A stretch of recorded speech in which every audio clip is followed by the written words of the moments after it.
I'm Colin from Blackjack Apprenticeship, and I want to share with you 5 lessons I learned from the first time I ever pulled off high stakes blackjack team play.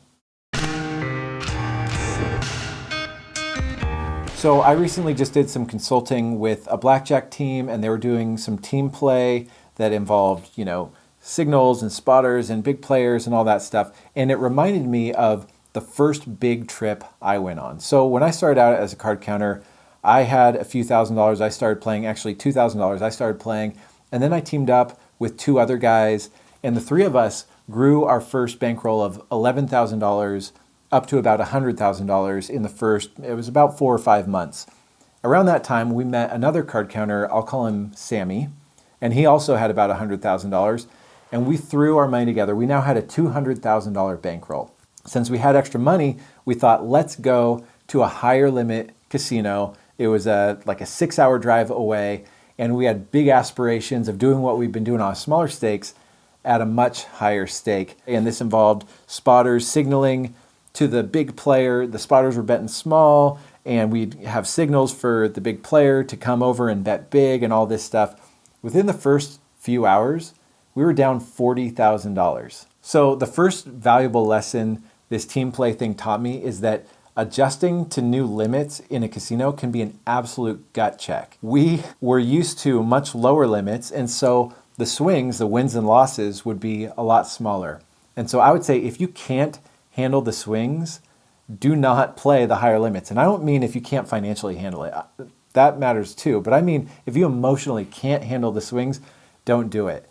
It was difficult for us. I remember after 5 or 6 hours of playing, we got some comped hotel rooms, and we go up there to kind of regroup as a team. Sammy was kind of freaking out about it. We had just lost 20% of our bankroll in the first several hours of our new team. It took a lot of composure to be able to go back down there and keep playing. Which brings me to my second lesson, which is that losing tests your character far more than winning.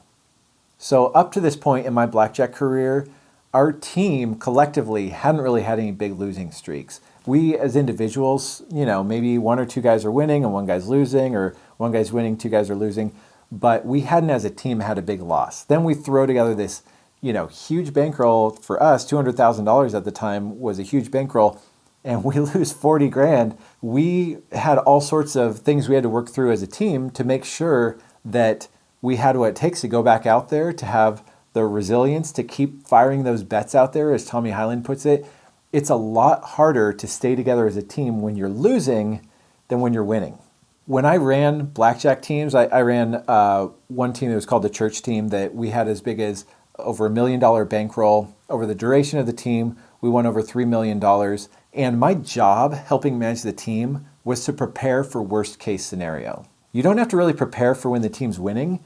You have to prepare for when the team's losing. That means you have to prepare for being a cheerleader and saying, hey, we got to keep playing. It means you have to prepare for people that are afraid to put the bets out there. It means you have to prepare to make sure your risk isn't too high, to lower your betting if your risk is too high. So all those things mean that the losses are what are going to test your mettle.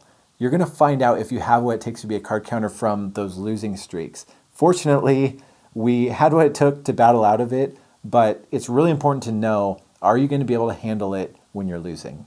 So I remember in this hotel room, it's like 2 a.m, we're having our little powwow as a team, and Sammy's saying, this effing sucks, what are we going to do? This is awful.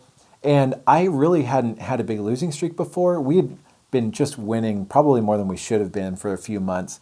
And so I remember saying, well, what's the big deal? We'll just go back down there and we'll win it all back. He was a much more experienced card counter. At the time, he'd been a card counter for about 10 years, and I'd been a card counter for about 5 or 6 months. And he's like, Colin, $40,000, we're talking about maybe 100 hours of EV, maybe 200 hours of EV. And what he understood is you're not guaranteed to win money back in the short term.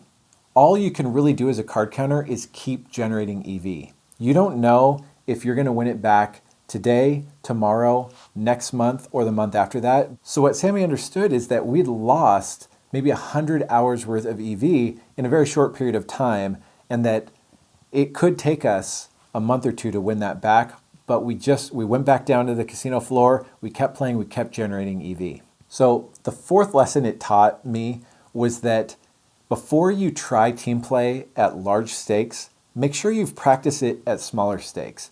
So we had just formed this team with Sammy, and we didn't really practice as a team doing team play. We just planned a trip and went down there and did it.